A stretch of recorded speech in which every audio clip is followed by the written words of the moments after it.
यहाँ हमारा जीवन लूना एक सा ही लगता है। यूँ लगता है केवल जीवन एक ही है और सबको यूँ ही लगता है।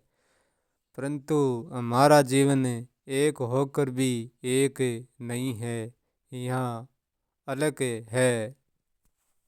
यहाँ जागृति का जीवन अलग है और सचोपति का जीवन अलग है। सपने का जीवन अलग है और तुरैया का जीवन अलग है।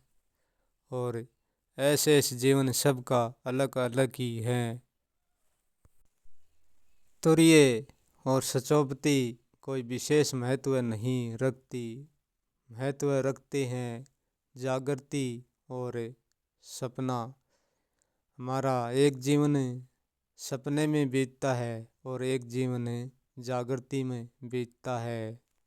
जागृति दिन और रात से भी जुड़ती है और हमारे होश बेहोश से भी जुड़ती है। जब हम होश में जीते हैं तब चाहे दिन हो चाहे रात है वो जीवन हमारा होश का होता है। तब हम बेहोश में होते हैं तब चाहे दिन हो चाहे रात वो जीवन हमारा बेहोश का ही होता है। अब रात के जीवन में हम सपने की बेहोशी में जीवन जीते हैं और दिन के होश में हम जीवन होश के साथ जीते हैं। क्योंकि सूर्य होश का प्रतीक है और रात अंधेरे बेहोश का प्रतीक है। हम 24 घंटे सूर्य के जीवन में नहीं रह सकते। हमको रात के जीवन में भी जाना पड़ता है।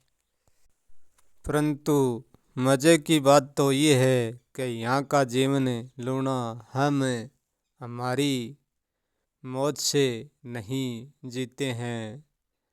क्योंकि हम यहाँ जीवन दूसरों की व्यवस्था पर जीते हैं।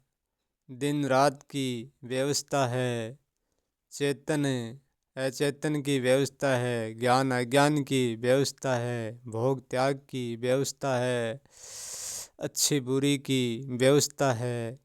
हम इन व्यवस्थाओं के सहारे पर जीवन जीते हैं, उनके अधीन होकर जीवन जीते हैं। हमारी तरफ से जीवन नहीं जी रहे हैं लूना यहाँ। इसलिए हमको जैसी यहाँ की व्यवस्था है वैसा ही जीवन जीना पड़ता है। क्योंकि यहाँ जागृति और सचोपति तुरैय अतीत की व्यवस्था है, इसलिए ऐसा ही जीवन जीना पड़ता है। मुख्य उपदेश यही है कि यहाँ ज्ञान और अज्ञान का जीवन है, इसलिए यही जीवन हमको जीना पड़ता है। यही भेदभाव का जीवन है, यही दिन रात का जीवन है, यही अच्छाई बुराई का जीवन है। जैसा यहाँ जीवन है वैसा ही हमको जीना पड़ता है। इस व्यवस्था को छोड़कर हम यहाँ का जीवन नहीं जी सकते। जीना है तो ये व्यवस्था में रहना पड़ेगा। ये व्यवस्था को हम चाहे कम संभाले और चाहे ज़्यादा, परंतु इनको जीते जी चाह कर भी छोड़ नहीं सकते। अब प्रश्न ये उठता है लूना कि सदा ही ये अधीनता का ही जीवन जीना पड़ेगा कि या कभी खुद के जीने की स्वतंत्रता भी मिलेगी कि या नहीं मिलेगी। यहाँ तो लूना खुद के जीने की कोई स्वतंत्रता नहीं मिलेगी। जब तक जीवन में रहेंगे, इस जीवन में रहेंगे जब तक तो उनकी व्यवस्था से ही बंधे रहना पड़ेगा। जिस दिन हम इस जीवन से छूट जाएंगे तो छूटने के उपरांत फिर जो हमारा जीवन होगा वो जीवन हमारी तरफ से होगा। किसी की व्यवस्था पर नहीं, हमारी व्यवस्था पर होगा। और वो हमारा जीवन है मौत यानी मुक्ति का जीवन होगा। मरने के उपरांत हमारा जो जीवन होगा वो मुक्तिदायक जीवन होगा। वो हमारा खुद का जीवन होगा, अपनी तरफ से होगा।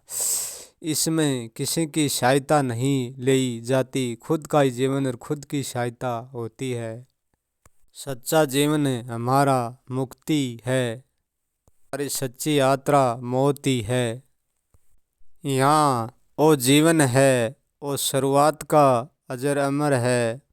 यहाँ हमेशा शुरुआत है, होती रहती है, और वो अंतिम जीवन है, वो अंतिम का अजर अमर है। अजर अमर का तात्पर्य है कि ये दोनों जीवन मिटते नहीं हैं, परिवर्तन ही केवल होते हैं। शुरू समय हमेशा शुरू रहता है और अंत हमेशा अंत रहता है। अंत को ही तो शुरू तक रखा जाता है और शुरू को अंत तक रखा जाता है। यहाँ की बढ़िया व्यवस्था, बढ़िया होश में जीवन जीता है, वो ही अपने इस होश के आधार पर अपना स्वयं का जीवन बढ़िया जीता है।